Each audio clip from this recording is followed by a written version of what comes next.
E aí, pessoal, tudo bem? Meu nome é Rafael. Hoje nós vamos aqui para a terceira e última parte aqui do nosso projetinho que estamos fazendo para fazer a previsão aqui do preço de uma casa aqui no Teherã, no Irã, né?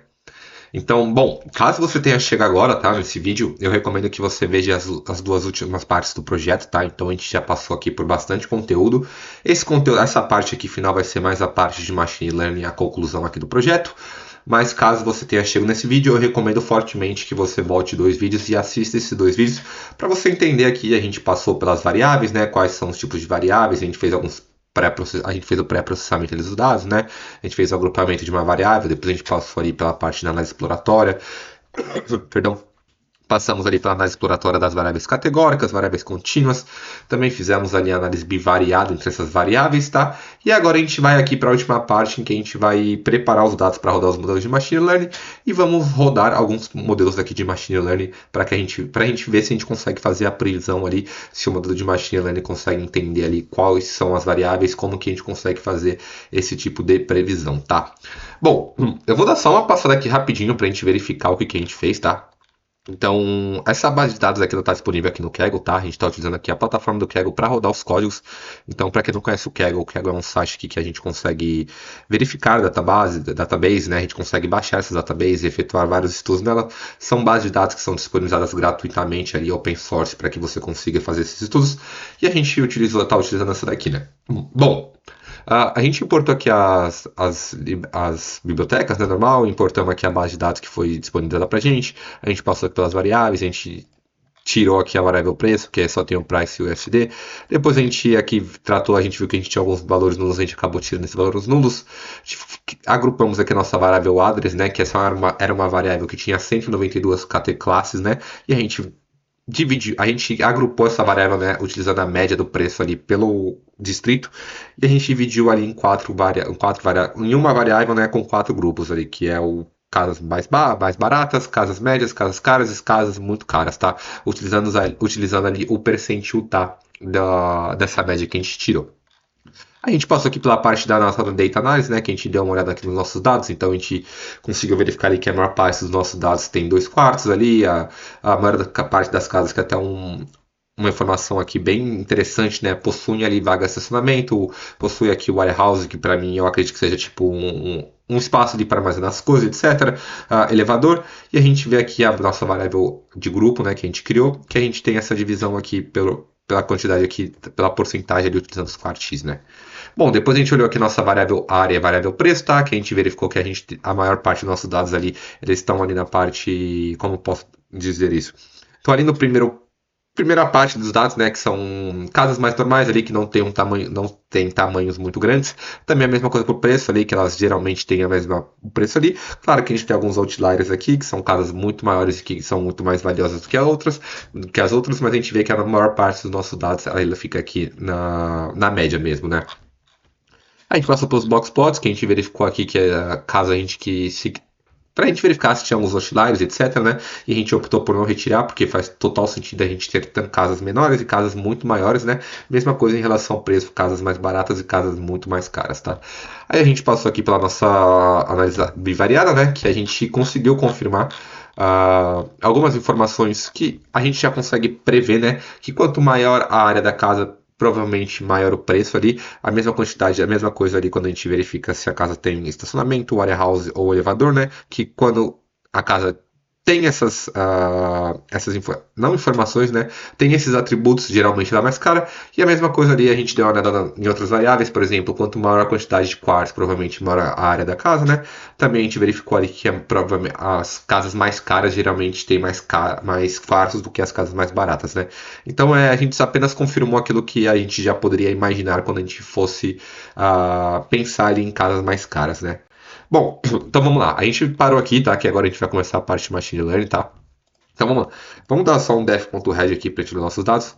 A gente vai verificar aqui que a gente tem o others groups, né? Que a gente criou. A gente tem o area, room. A gente vai precisar tirar essa variável, mas a gente consegue tirar depois, tá? O que a gente vai fazer? A gente vê que a gente tem algumas variáveis aqui que são categóricas, né? Parking, warehouse, elevator, tá? E a gente vai utilizar o label encoder aqui. Eu nem precisava utilizar esse others aqui que a gente vai tirar, mas eu vou executar. Para a gente rodar os modelos de machine learning aqui, a gente precisa que todas as nossas variáveis sejam numéricas, tá? Então a gente precisa transformar essas variáveis categóricas aqui em variáveis numéricas. Eu vou executar aqui, tá? Deixa eu executar aqui o label encoder. Lembrando que tudo que eu estou fazendo aqui, eu já tenho vídeo aulas explicando, tá? Todos os conceitos e o que é cada coisa. Então, caso você fique com dúvida, eu já tenho vídeo aulas explicando isso daqui, tá? Bom, dando um def.head aqui, a gente tirou as colunas que a gente não vai utilizar aqui, a gente só tem as colunas que a gente vai utilizar agora, e a gente verificou que a gente conseguiu transformar essas variáveis aqui, que eram categóricas, né, em variáveis numéricas aqui, e agora a gente já está pronto aqui para começar a rodar nossos modelos, tá? A gente vai separar aqui em x e y, tá? Nossa base de dados, onde o x, as nossas variáveis características, aí são as variáveis que têm as características do resultado, e o y é só a nossa variável aqui target, que é o price e o SD, tá? Então, caso a gente separe aqui, vamos só dar uma olhada aqui, vamos colocar aqui um x0, a gente vai verificar que a gente tem esse valor aqui, 63, 1, 1, 1, 1, e caso a gente coloque aqui o y0, a gente vai ter só uma variável que é o preço aqui do total, tá? Que é o que a gente está buscando ali. O que mais que a gente vai fazer? A gente vai utilizar o standard scalar aqui para colocar os dados no mesmo escalonamento, tá? Quando a gente olha aqui, a gente vê que a gente tem o room, park, warehouse, elevator aqui, que são teoricamente variáveis categóricas, né? Que ali é 1 ou 0, tirando o room aqui que vai de 1 a 5. Mas a gente vê que aqui a gente tem esse valor 1 e o outro valor é 63. Então, quando você coloca numa escala, o 63 ele é muito maior do que o valor 1, né? Então, a gente precisa utilizar o escalonamento para colocar tudo na mesma escala, para que o modelo de machine learning não entenda que um valor é mais importante do que outro ali só porque ele é muito maior. Então eu vou executar aqui o standard scalar. Vamos aqui só ver o x standard. Quando a gente verifica aqui agora, a gente não tem mais aquela discrepância, tá? Aqui os valores vão de menos 1 a 1 ali. Então a gente conseguiu colocar os valores na mesma escala. Mesma coisa quando a gente olha aqui o y, tá? A gente vai ver aqui que eles estão na mesma escala ali, tá? Bom, a gente vai separar aqui entre x e entre variáveis entre treino e teste, né? Nossa base de dados. A gente tem a base de dados ali que ela está completa. Eu nem lembro quantos dados a gente tem na nossa base de dados. A gente tem 3.450 e a gente vai dividir aqui. Eu vou dividir em 30%, tá? Onde a gente vai colocar no o x aqui o standard e o y, tá? A gente vai colocar 70% dos nossos dados ali como treino, tá? Para fazer realmente o treino ali, para entender como que os dados o comportamento dos dados em relação à variável, e depois a gente vai colocar 30% dos nossos dados ali para fazer apenas os testes, tá? Vamos rodar aqui, tá? Separamos aqui em treino e teste, tá? Normal, beleza, sem problemas nenhum. E vamos começar a rodar os modelos de Machine Learning, tá? O primeiro modelo de Machine Learning aqui que a gente vai rodar é o Linear Regression, tá? Então aqui a gente tá todo o código pra gente colocar. A gente vai pegar aqui para verificar qual que foi a acurácia do treino, do teste. E a gente vai verificar aqui o Mean Absolute Error e o Root Mean Square Error, tá?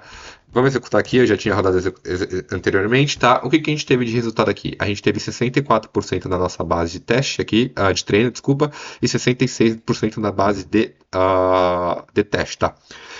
Não é um valor, é um valor que, caso a gente estivesse rodando aqui em dados de vida real, como essa base de dados aqui é uma base de dados muito pequena, eu acredito que não seja um valor muito bom, tá? Porque as nossas variáveis, a gente tem pouca informação, tá? Isso também pode contar aqui na hora do modelo aprender. A gente só tem poucas colunas e a gente não tem muita informação aqui. A gente tem poucos dados em termos de quantidade, tá? Que é 3.400. E em termos de informação ali, a gente tem poucas colunas, né? Então isso também pode influenciar aqui na hora do modelo aprender ali como que é o comportamento, tá? Eu diria que não é um modelo o pior de todos, mas também não é um modelo bom, tá? Não é um modelo que, pelos esses dados ser tão básicos, a gente deveria conseguir uma acurácia melhor aqui, tá? Bom, quando a gente olha aqui o Mean Absolute Error, né, que ele pega... O Mean Absolute Error, ele pega principalmente a média, e o Root Mean Square Error, ele pega a distância ali, o quanto ele errou, e faz a raiz quadrada ali, tá? Então, o Root Mean Square Error, ele penaliza muito mais os erros que foram muito grandes, enquanto o Mean Absolute Error ele não penaliza, tá? Como a gente tá buscando ali preços de casas, tá? Que a gente quer prever, né? Eu acho que aqui o Mean Absolute Error é o principal que a gente deveria olhar, que é para ver o quanto a gente está perto ali da média, tá? Então aqui a gente teve um erro geralmente de 82.846, tá? Prevendo ali uma casa. Então geralmente ali é o quanto ele distancia do preço ali que a gente tem na nossa casa, tá? Então vamos supor que ali ele prevê o que é 100 mil, aqui ele poderia estar em 182.846 e poderia estar em 20 mil, tá? Então a gente tem essa diferença de 82. Como eu falei anteriormente, tá? Esse não é um modelo perfeito aqui, não é um modelo muito bom. Vamos rodar os próximos, tá? Vamos rodar aqui o modelo de Polynomial Regression, tá? A gente vai utilizar dois aqui no degree. Aqui a gente já teve um resultado muito melhor, tá? Comparado com aquele lá. Aqui a gente teve 64% na base de treino, aqui a gente teve 87%. E quando a gente olha de teste, aqui a gente teve 66%, aqui a gente teve 85% de acurácia, tá? Que é um modelo aqui, é muito bom, tá? Quando a gente olha aqui para o mean absolute error, que é o que a gente está buscando, a gente teve 48,191. A gente vê que a gente praticamente teve a metade do que a gente teve aqui no modelo de linear regression, né? Então a gente conseguiu melhorar muito o nosso modelo aqui. Então a gente teve uma melhora aqui, tanto no mean absolute error quanto aqui na acurácia, tá? Então, bem legal, tá? A gente viu que, utilizando esse modelo, ele conseguiu entender ali como que as variáveis elas se comportam em relação à variável target. Aqui, rolando o Decision Tree, tá? A gente utilizou aqui um Randomized Search CV para a gente verificar quais eram os melhores, as melhores. Eu esqueci o nome da palavra, desculpa, mas as melhores informações que a gente poderia colocar. A gente viu que a gente tem aqui o mini split 4, o maximum split 4, e a gente ia utilizar o modelo de Friedman aqui, tá? Quando a gente executa isso daqui, tá? A gente teve 88% aqui na nossa base de treino e 81% na nossa base de teste, tá? É um pouquinho menor que a gente teve aqui na nossa acurácia daqui do Polynomial Regression, tá?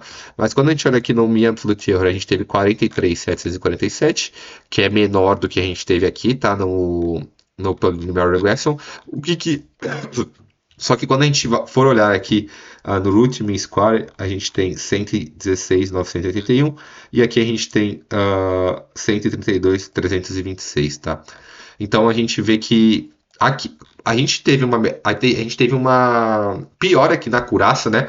A gente viu que aqui até a gente teve 81 e aqui a gente teve 85, só que o que aconteceu? Aqui a gente tem um resultado melhor aqui no Mean Absolute Error e quando a gente tem um resultado pior no Root Mean Square Error. Então ali quando ele está vendo os outliers, tem alguns resultados que ele erra por muito mais do que no outro, tá? Então, só que aqui a gente conseguiu ter um resultado melhor no Mean Absolute Error. Por mais que a gente tenha uma acurácia pior aqui, a gente teve 81 e o outro teve 85, o que a gente está buscando aqui é um menor Mean Absolute Error, que a gente teve um resultado aqui melhor do que no outro. Então eu acredito que esse resultado aqui, esse modelo aqui de Machine Learning, acabou sendo melhor que o de Linear Regression, tá?